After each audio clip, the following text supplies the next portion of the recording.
നമസ്കാരം. ഒരു മുറിയിൽ സന്ധ്യയ്ക്ക് 4 മെഴുകുതിരികൾ ഒന്നിച്ചിങ്ങനെ കത്തിക്കൊണ്ട് നിൽക്കുകയാണ്. ഒന്നാമത്തെ മെഴുകുതിരി സങ്കടത്തോടെ പറഞ്ഞു, "ഞാനിവിടെ നിൽക്കേണ്ട കാര്യമില്ല." അപ്പോൾ മറ്റുള്ളവർ ചോദിച്ചു, "നിന്റെ പേര് സമാധാനം എന്നല്ലേ?" ആ മെഴുകുതിരി മറുപടിയായിട്ട് പറഞ്ഞു, "എൻ്റെ പേര് സമാധാനം എന്നാണെങ്കിലും ലോകത്തിൽ സമാധാനമില്ലാത്തതുകൊണ്ട് എനിക്കിനി സ്ഥാനമില്ല" എന്ന് പറഞ്ഞ് അത് തന്നെ അണഞ്ഞു പോകുകയാണ്. അത് പോയി എന്ന് കണ്ടു കഴിഞ്ഞപ്പോൾ രണ്ടാമത്തെ മെഴുകുതിരി പറഞ്ഞു, "ഞാൻ എന്തിനാ ഇവിടെ നിൽക്കുന്നത്?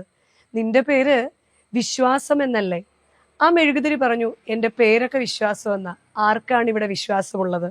പരസ്പരം മത്സരിക്കാൻ വേണ്ടി മാത്രം ഇന്ന് വിശ്വാസങ്ങൾ ഒതുങ്ങിപ്പോകുകയല്ലേ. അതുകൊണ്ട് ഞാനും ഇവിടെ നിൽക്കുന്നത് കൊണ്ട് കാര്യമില്ല" എന്ന്.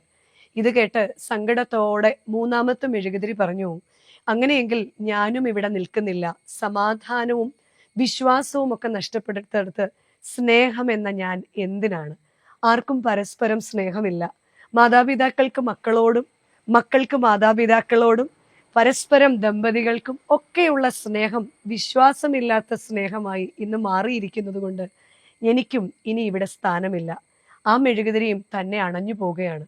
ആ മുറിയിലേക്ക് ഓടി വന്ന കുട്ടി ആ മുറിയിൽ ഇരുട്ട് കണ്ടു പേടിച്ച് വിതുമ്പി കരയുക. നാലാമത്തെ ഒരു കുഞ്ഞു മെഴുകുതിരി ആ കുഞ്ഞിനോട് പറഞ്ഞു, "നീ എന്തിനാ മോനെ കരയുന്നത്? ഞാനിവിടെ ഇല്ലേ?" അപ്പോൾ ആ കുഞ്ഞ് മെഴുകുതിരിയോട് ചോദിച്ചു, "നിന്റെ പേരെന്താ?" മെഴുകുതിരി പറഞ്ഞു, "എൻ്റെ പേര് ഹോപ്പ്, പ്രതീക്ഷ എന്നാണ് എൻ്റെ പേര്. ഈ ഞാൻ ഇവിടെ ഉള്ളിടത്തോളം കാലം ആരും നിന്നെ വിട്ടുപോകുകയില്ല.